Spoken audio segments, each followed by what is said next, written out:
Hello everybody and welcome back to the Dungeon Learner's Guide. Today we have another Commander's Guild deck tech. This one is our 48th deck and is titled X Marks the Spot. And if you haven't seen this show before, what we are doing is randomly selecting a card from scryfall.com or being able to get suggestions from people and use those as our random cards instead, working with a budget of $100 or less, and then building a commander deck for Magic the Gathering around a theme of the chosen card. So before we get into the actual deck tech, I do want to very quickly highlight some of our social media accounts. If you're interested, you can follow us over on Twitter and Reddit. That is where a lot of our suggestions for these videos come in. And then if you're also interested, you can send us an email at dungeonlearnersguide@gmail.com. And if you decide to support our content, you are certainly welcome to go over to our TCG Player affiliate link, and if you buy any cards from them while using our link or after having clicked on our link, we get a little bit of kickback from that, which helps grow the channel.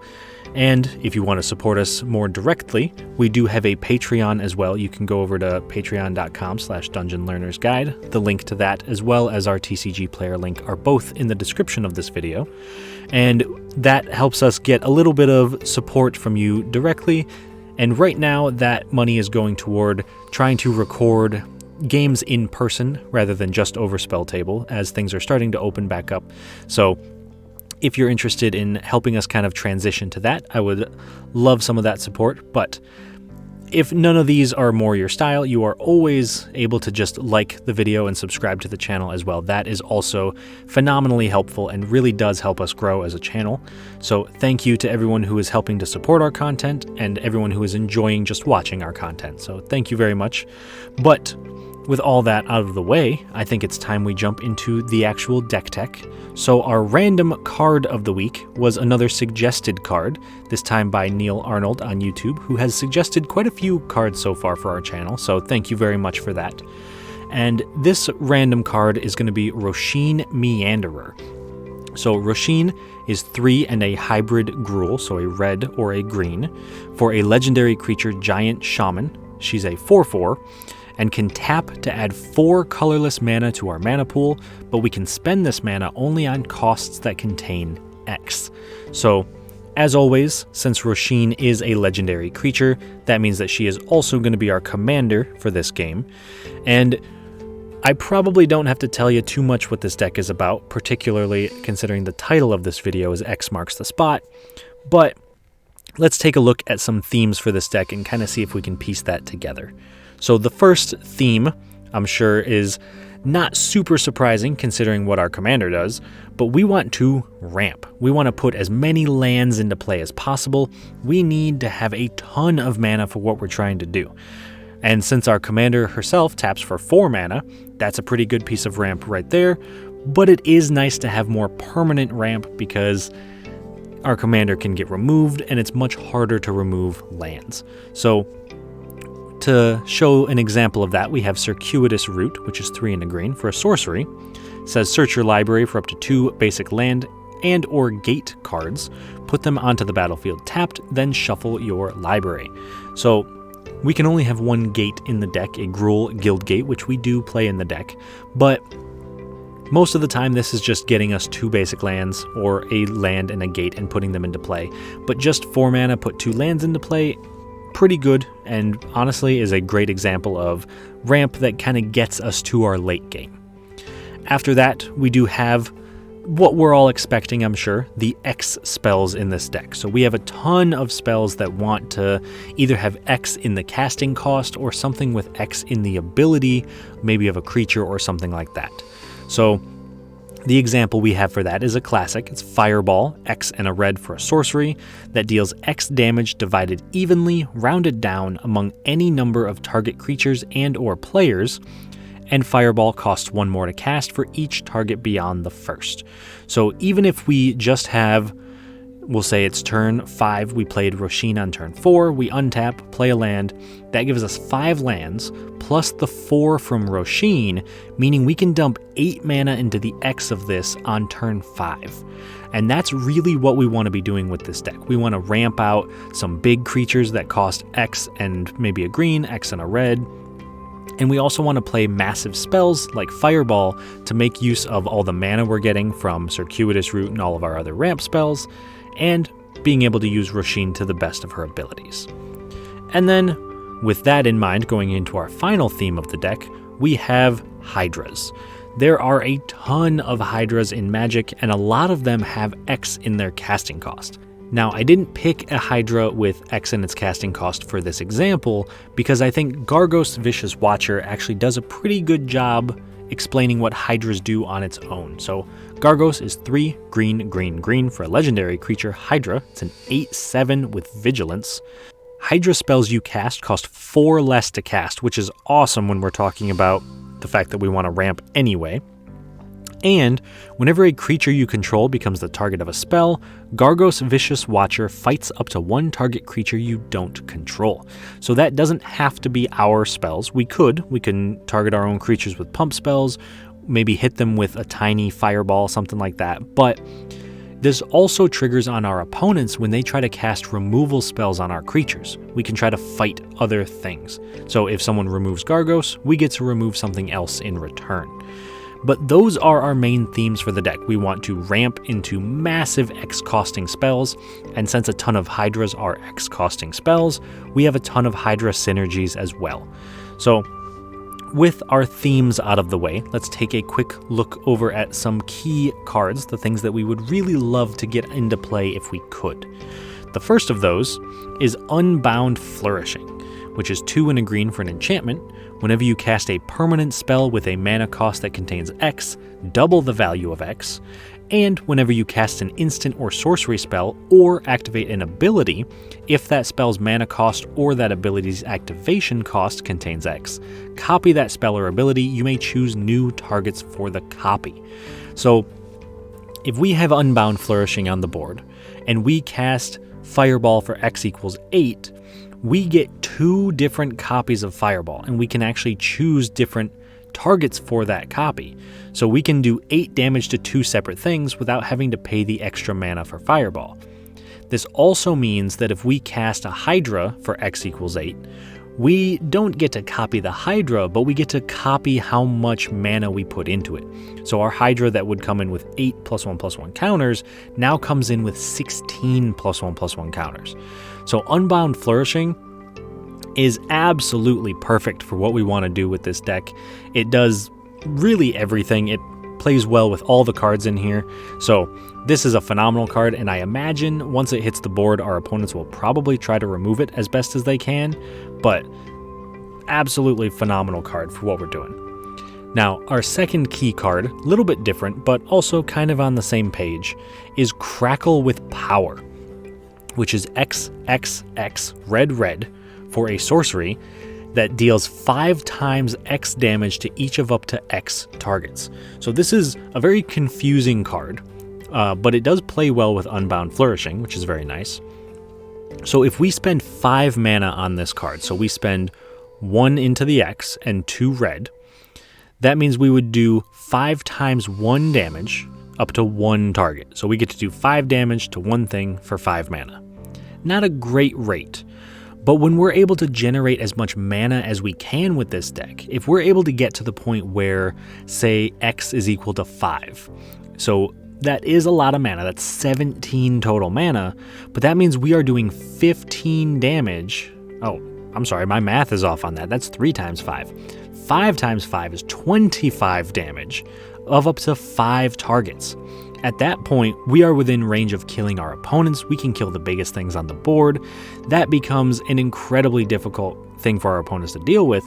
And if we're able to cast this with Unbound Flourishing on the board, that means it's 5 targets taking 25 damage, and then 5 targets taking 25 damage again. So that is enough to kill players from their starting life total. That's enough to kill the biggest creatures in the game, unless they've been pumped or made indestructible or something. But Crackle with Power is a win condition for this deck, and it's incredibly powerful and scales very well. So when we're talking about making a ton of mana, this is the kind of card that we want to ramp into. And then, finally, our last key card of the deck is Elementalist's Palette. So this is 3 mana for an artifact. Whenever you cast a spell with X in its mana cost, put 2 charge counters on Elementalist's palette, and then it can also tap to add a mana of any color, or tap to add a colorless for each charge counter on Elementalist's palette. Spend this mana only on costs that contain X. So I haven't seen this card in action too much, and honestly I'm kind of excited to just see what it does in this deck, but it seems perfect for what we're trying to do.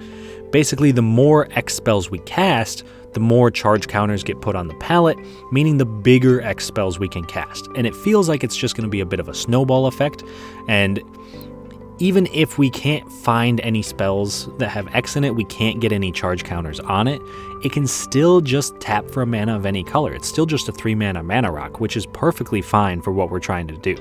So bare minimum, 3 mana for a mana rock, but at its maximum, it can be adding so much mana to our X spells because it adds 2 charge counters for every X spell we cast. That's an insane rate when we're talking about the fact that almost all of the cards in our deck, all of our non-land cards of course, have X in their cost in some way.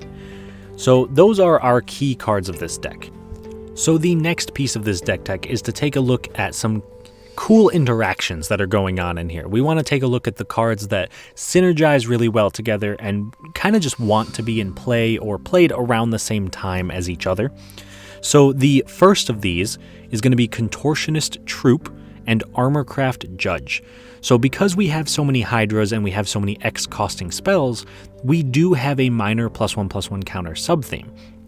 And to kind of play to that end, we have Contortionist Troop, which is X and a green for a 0/0 human that enters the battlefield with X +1/+1 counters on it, and it has Coven. At the beginning of your end step, if you control 3 or more creatures with different powers, put a +1/+1 counter on target creature you control. So this lets us add more counters as long as we have different powered creatures, which because we're an X spell deck, we're most likely going to have different powered creatures. And if we combine that with Armorcraft Judge, which is 3 and a green for a 3/3 Elf Artificer, when Armorcraft Judge enters the battlefield, draw a card for each creature you control with a +1/+1 counter on it. So Contortionist Troop has counters on itself, and it's putting +1/+1 counters on creatures at the beginning of our end step every turn as long as we have Coven. Once we have that going for a little while, Armorcraft Judge just becomes draw 3, 4, 5, maybe even more cards if we're lucky. So these two work very well together, even though it might take a little bit of setup to get going. Although Contortionist Troop definitely not the only way to get counters in this deck, it is a very consistent way to get counters. Now, our second cool interaction, a little bit different, has to deal with Garruk's Uprising and Exponential Growth. So Garruk's Uprising, 2 and a green for an enchantment. When Garruk's Uprising enters the battlefield, if you control a creature with power 4 or greater, draw a card. Creatures you control have trample, and whenever a creature with power 4 or greater enters the battlefield under your control, draw a card. So Garruk's Uprising is a phenomenal source of card draw in this deck, but the reason it's in this spot for the cool interaction is for the trample aspect of it. Believe it or not, there are a lot of big X-cost Hydras that do not have trample naturally. So we need to find a way to give our massive creatures trample. And then of course, if we're giving our massive creatures trample, we might as well use Exponential Growth and make our massive creatures even bigger. So Exponential Growth is XX green for a sorcery that says until end of turn, double target creature's power X times.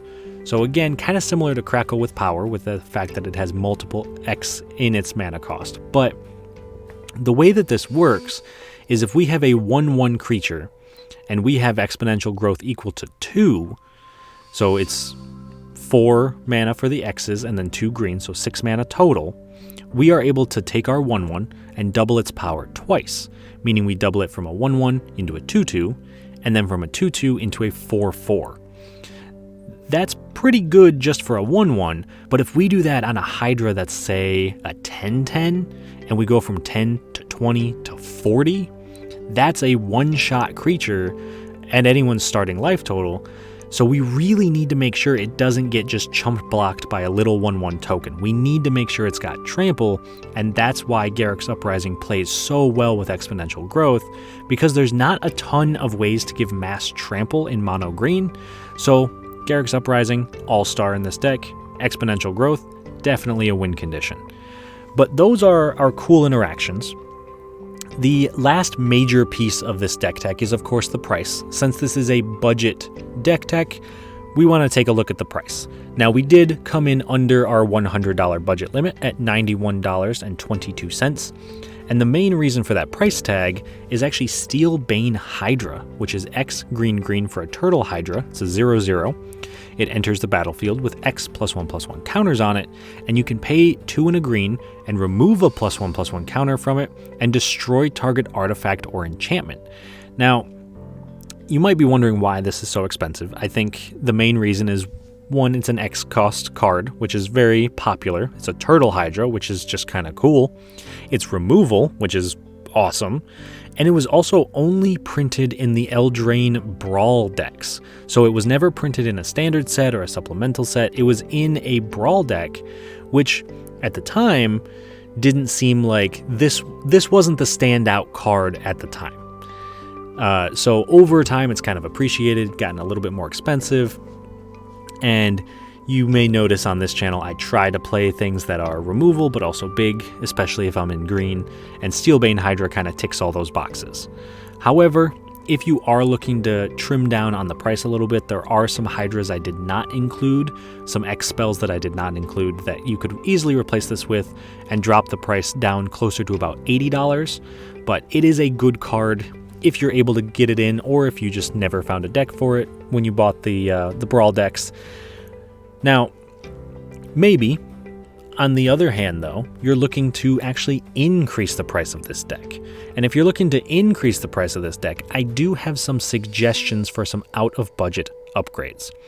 The first of which is Primordial Hydra, one of the Hydras I didn't include, but this one is for budget reasons. It's X green for a 0/0 Hydra, enters the battlefield with X +1/+1 counters on it, and then at the beginning of your upkeep, double the number of +1/+1 counters on Primordial Hydra. Primordial Hydra has trample as long as it has 10 or more +1/+1 counters. So this card can get insanely big very, very quickly, because it is just exponentially growing throughout the course of the game.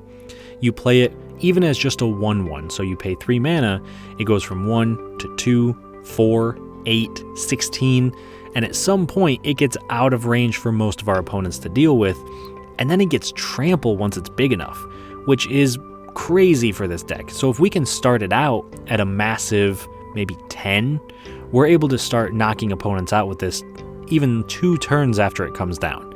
So Primordial Hydra is a phenomenal card for this deck, but that's why it's in the out-of-budget upgrades. It is $15.27, definitely a bit out of our price range for this. The second out-of-budget upgrade is another Hydra that we weren't able to include, Colonian Hydra, which is 3 green for a 0/0 Hydra with trample. It enters the battlefield with 4 +1/+1 counters on it, and whenever it attacks, double the number of +1/+1 counters on each creature you control. So Colonian Hydra, not an X spell itself, but it plays very, very well with the rest of our X costing creatures. We're able to have a ton of creatures on board with +1/+1 counters because they have X in their casting cost, and then Colonian Hydra can attack and double the counters on everything, turning our board of 5/5s into a board of 10/10s. And then it's not like it goes away at the end of turn. They keep those counters, so we can keep doubling them every turn, and just like Primordial Hydra, this can exponentially get out of hand for our opponents. So Colonian Hydra, even with its $13.67 price tag, it would be a very good include if we could, but it's just a little too expensive for us. And then finally, the last out-of-budget upgrade is Nyx Bloom Ancient. This is 4 green for a 5/5 enchantment creature elemental. It's got trample, and if you tap a permanent for mana, it produces 3 times as much of that mana instead. Since we're making a ton of mana, this is exactly what we want to do. All of our lands now make 3 mana each, which is crazy, And then our commander, Rosheen, taps for 12 mana on her own. That 12 mana can be sunk into pretty much anything and make it an incredibly massive threat. So Nyx Bloom is a great card to include if you have a copy or if you don't mind spending the $16.25, but unfortunately for this particular deck, we didn't have the budget for it, even though it would definitely be an all-star. So that is the deck itself. The only last thing to do is see how this deck works in a game. So we are going to jump into a game with a couple of opponents, specifically Shawn playing his Abomination of Llanowar deck, Bilal playing Aurelia the War Leader, and Jason playing Ezuri Claw of Progress. And we're going to see how this deck matches up against some other pretty powerful decks. Shawn's Abomination deck is an elf tribal deck that wants to go wide and go big with all of his elves, so I imagine that we'll have to try to outpace him, try to use some Hydras to get a little bit bigger than the elves. Aurelia is a combat deck. Bilal has a ton of ways to just do some damage. It's got attack triggers. He just really wants to run his opponents over with this. So again, I'm kind of hoping we can get some bigger creatures to deal with it. But a downside of Hydras is, for some reason, a lot of them don't have reach. So we do have a big weakness to flyers, and Aurelia does fly. A ton of Boros Angels fly. So I do think that's one to keep an eye out for. And then finally, Ezuri is a +1/+1 counter deck that focuses on taking very small creatures so he can get experience counters and turning them into big creatures with +1/+1 counters. So I think that in the early game we'll probably be able to handle whatever Ezuri throws at us, but if the game goes long, there's a good chance that our big creatures kind of slowly get outclassed by Ezuri, especially if he's able to keep getting experience counters. So I think all of these decks are pretty much threats for what we're trying to do.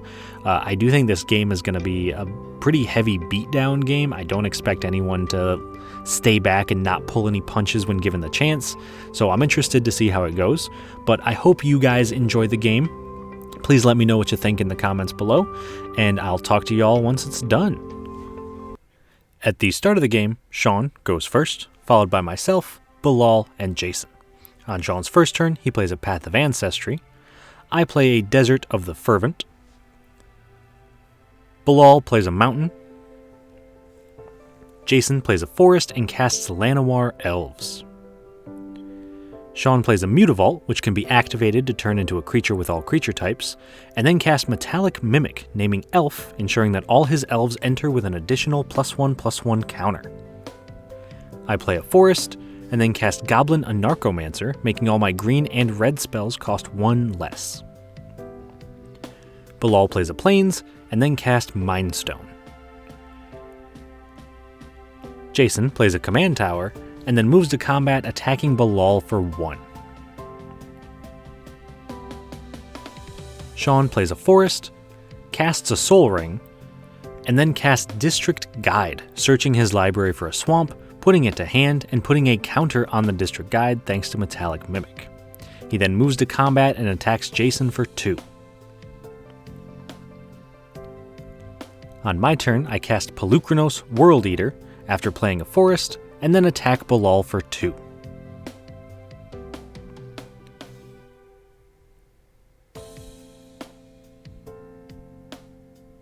Bilal plays a Mountain, and casts Keeper of the Accord, triggering at each opponent's end step and making Bilal a 1/1 soldier token if that opponent controls more creatures than him, and letting him search his library and put a Plains into play tapped if that player has more lands than him.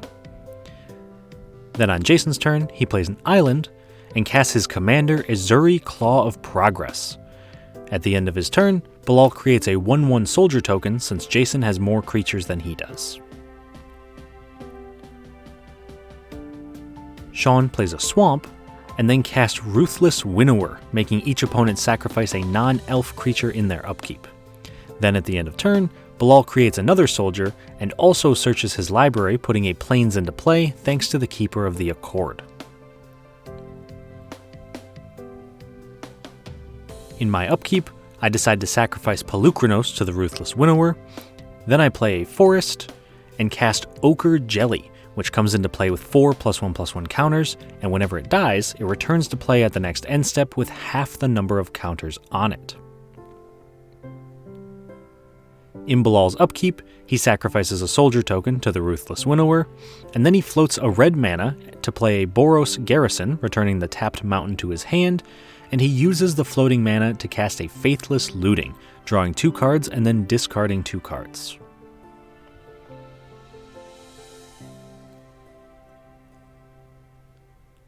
Jason plays an island and casts Cloudfin Raptor, which has Evolve and gets him an experience counter, and he then casts Hadana's Climb, which puts a +1/+1 counter on a creature at the start of combat, and transforms if that creature has 3 or more counters on it.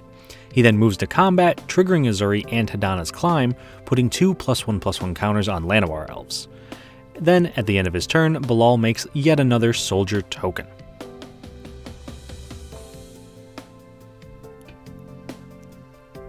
On Shawn's turn, he plays a forest, and then casts Elvish Visionary, drawing a card.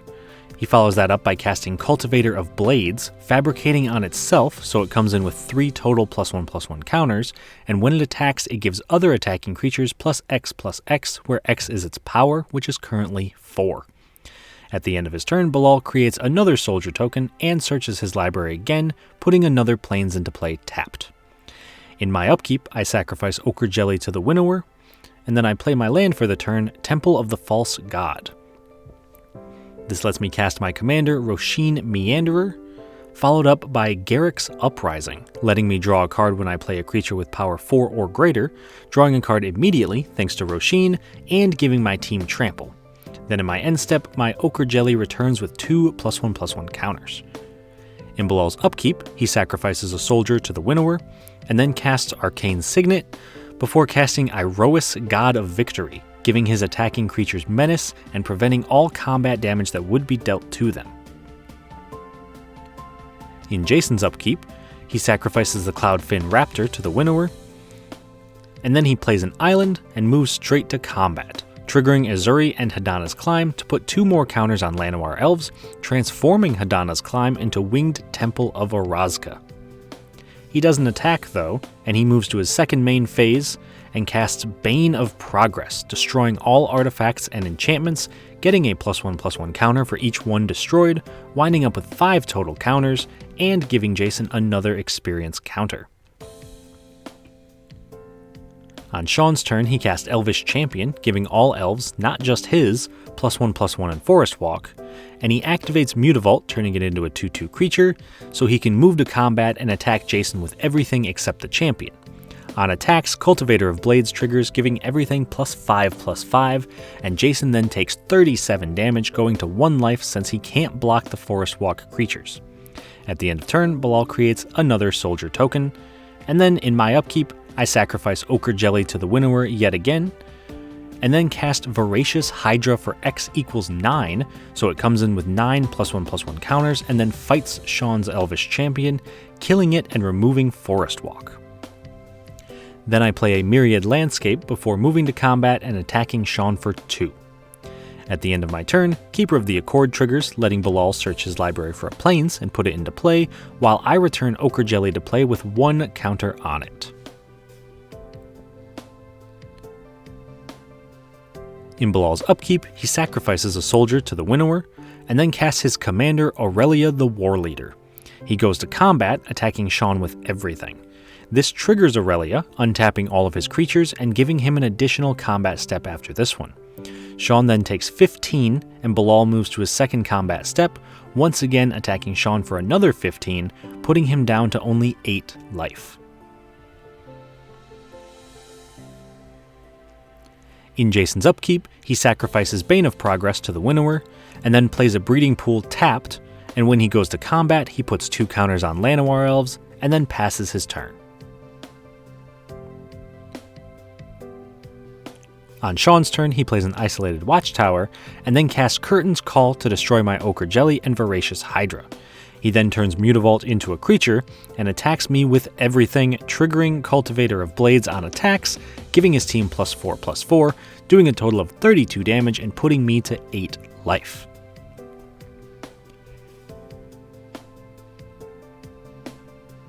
In my upkeep, I sacrifice Goblin Anarchomancer to Ruthless Winnower, and I then play a mountain and cast Hooded Hydra for X equals 4, putting 4+1/+1 counters on it, and I also cast Feral Hydra for X equals 5, putting 5+1/+1 counters on it.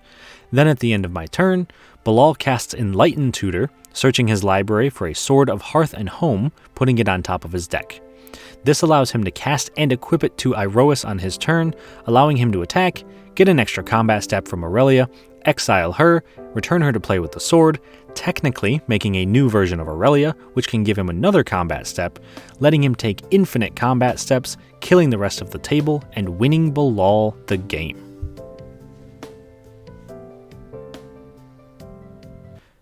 Alright, so that was a pretty quick game. I think Shawn pretty much just ran everybody over at the table, but unfortunately wasn't able to stop Bilal from doing what he wanted to do. And I do think it's interesting, though, that at the end of the game, Bilal technically won with an infinite combo with his sword and Aurelia, but I really don't think he needed to. I think he could have just kind of killed us all in combat without the infinite combo, but he's living up to his brand, I suppose, being able to infinite us out of the game. The main takeaway I got from our Rosheen deck was that we did what we wanted to do, but unfortunately we weren't able to keep our creatures on the board. That Ruthless Winnower from Shawn really shut us down hard, because we were dumping all of our mana into one massive creature every turn, and then that creature was dying to the Ruthless Winnower because we didn't have a way to get rid of it. So I think it has the potential to be a very strong deck. I don't think this game showcased it as well as it could, but we were able to get a ton of big creatures out very quickly, showed some of the power of the ramp.